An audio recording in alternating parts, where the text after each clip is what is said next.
заливистым смехом дождя, промокшей землей под ногами, не опавшими листьями, что будто шутя друг дружку ободряют мечтами о том, что зима не настанет, их не сорвет суровая метель, и -20 в январе не грянет.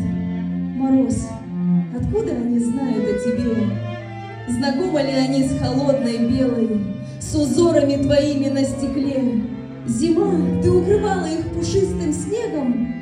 Ах, это было как-то в октябре. И возродится под апрельским сон, что отнял сентябрь с ноябрем. Весна раскатом грома засмеется, укроет матушку густым ковром. Алмазной росой на рассвете, ароматом полей пшеничных, соловьиной песней о лете, гомоном соседских мальчишек, хороводом на Ивана Купалу, венками по чистым водам, лунным светом неземного опала наслаждаюсь каждым временем года.